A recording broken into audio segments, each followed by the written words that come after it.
Umingay ulit ang pangalan ni Sarah dahil kay Daryl Yap na matagal nang may connection ang dalawa, lalong-lalo na sa inamin nito tungkol kay Sarah na gusto na niya bumalik sa movie scene. Tila alam na ng direktor na si Daryl Yap na may pagka-wild ang mga proyektong kanyang ginagawa ngayon kung kaya hindi na siya nagtaka ng matroma si Sarah Geronimo nang makausap nila ang isa't isa, dahil gustong-gusto ng singer-actress na gumawa ulit ng mga bago o kaya naman ay kakaibang pelikula.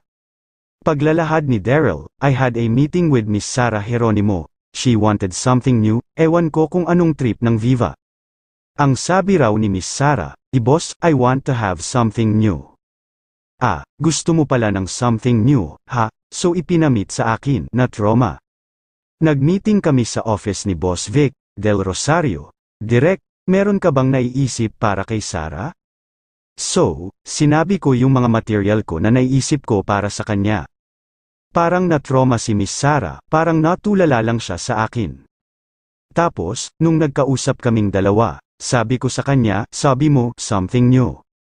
Sabi niya, pero hindi naman po yata, dahil base sa naging reaksyon ng singer ay naintindihan naman daw ng direktor ang resulta ng pagkikita nila ni Sarah.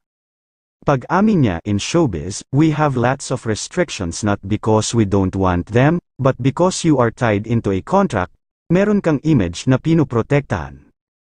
So, I guess, I'm always ready to work with stars that are also ready. Kung meron man akong hindi babaliin o babaguhin, yun yung formula ko when it comes to filmmaking, you always offer something that's truly new, something that's truly untouched." Maliban kay Sarah, nakipag-usap din si Daryl sa ibang mga sikat na artistang gustong gumawa ng kakaibang proyekto, pero they change their mind once sasabihin na niya ang mga konsepto nito. May shopping date ngayong araw ang power couple na si Matteo Guidicelli at Sarah Geronimo. Nakita naman natin ito sa mga larawang ipinost kasama ang dalawa kung saan nga nakipagkulitan pa ito sa mga nag-shopping doon.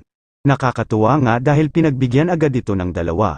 Minsan nakakamiss din ang mga ganitong date nila. Talagang kahit super busy sa kanilang mga work ay may time pa rin sila sa isa't isa.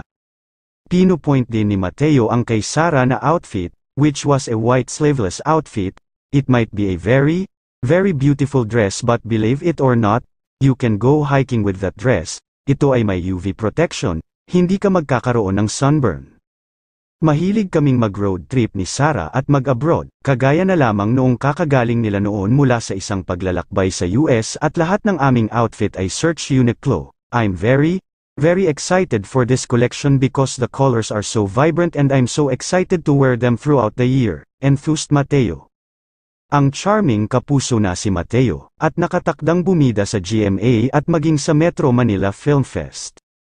Samantalang si Sarah ay nagkaroon ng Coke event sa Bacolod na dinaluhan ng napakaraming popstars upang masilayan ulit si Sarah, at sa darating na October 29 ay nakatakda naman ulit itong mag-concert. Ayon pa kay Matteo ay malaking papel ang ginagampanan ng mga outfit sa pagtulong sa amin na maging maganda ang pakiramdam at maging maganda ang aming mga araw.